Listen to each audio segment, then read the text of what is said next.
দোয়া মানে হল মহান আল্লাহকে একান্তে ডাকা। রাসূল সাল্লাল্লাহু আলাইহি ওয়াসাল্লাম দোয়াকে ইবাদতের মূল হিসেবে উল্লেখ করেছেন। সুখে দুঃখে, বিপদে আপদে, প্রতি মুহূর্তে বান্দা আল্লাহ তালার কাছে চাইলে তিনি খুশি হন। তবে রাসূল সাল্লাল্লাহু আলাইহি ওয়াসাল্লাম কিছু বিষয়ে বা কিছু বাক্য দ্বারা দোয়া করতে নিষেধ করেছেন। দোয়া হল আল্লাহ তালার কাছে চাওয়ার অন্যতম মাধ্যম। পবিত্র কুরআনে আল্লাহ বলেছেন, وقال ربكم ادعوني أستجب لكم। আর তোমাদের রব বলেছেন, তোমরা আমাকে ডাকো, আমি তোমাদের ডাকে সাড়া দিব। সূরা মুমিন আয়াত ৬০। আল্লাহ তাআলা তার বান্দাদেরকে সরাসরি দোয়ার দিকে আহ্বান করেছেন। আল্লাহ আমাদের শিখিয়ে দিচ্ছেন, আল্লাহর কাছে দোয়া করা ইবাদতের অংশ। কারো সমস্যার সমাধান, কষ্ট দূর করার আসল উপায় হল দোয়া। তবে ইসলামে কিছু বিষয়ে বা কিছু বাক্য দ্বারা দোয়া করা নিষেধ আছে। অনেক সময় মানুষ পরিণাম না ভেবেই অধৈর্য হয়ে সন্তান সন্ততিসহ নিকট আত্মীয়দের জন্য বদদুয়া করে বসে। পবিত্র কুরআনে মানুষের এই অধৈর্য আচরণের কথা উল্লেখ করে আল্লাহ বলেন, ويدعو الإنسان بالشر دعاءه بالخير وكان الإنسان عجولا। আর মানুষ যেভাবে কল্যাণ কামনা করে সেভাবেই অকল্যাণ কামনা করে। বস্তুত মানুষ খুব বেশি তাড়াহুড়াকারী। সূরা বনী ইসরায়েল আয়াত ১১। এই আয়াতে আল্লাহ তাআলা মানুষের স্বভাবের একটি দুর্বলতা তুলে ধরেছেন। অন্যের জন্য অমঙ্গল কামনা করা, এটা আসলে তার ক্ষতি করা। মানুষ বোঝে না যে আল্লাহর জ্ঞান অসীম, তিনি জানেন কোনটি কল্যাণকর আর কোনটি ক্ষতিকর।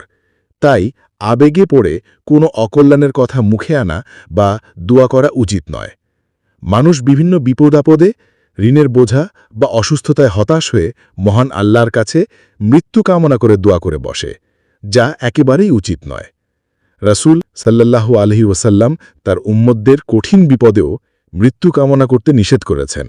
রাসূল বলেছেন, তোমাদের কেউ যেন মৃত্যু কামনা না করে এবং মৃত্যু আসার আগে যেন মৃত্যুর জন্য দোয়া না করে, কেননা তোমাদের কেউ মারা গেলে তার আমল বন্ধ হয়ে যায়, আর মুমিন লোকের বয়স তার কল্যাণই বাড়িয়ে থাকে। মুসলিম ৬৭১২। অন্যদিকে পরকালীন শাস্তি থেকে বাঁচার আশায় অনেকেই ইহকালেই নিজের শাস্তি কামনা করে। এটা বান্দার উপর কঠিন বিপদ ডেকে আনতে পারে। একবার রাসূল সাল্লাল্লাহু আলাইহি ওয়াসাল্লাম একজন মুসলিম রোগীকে সেবা করতে গেলেন।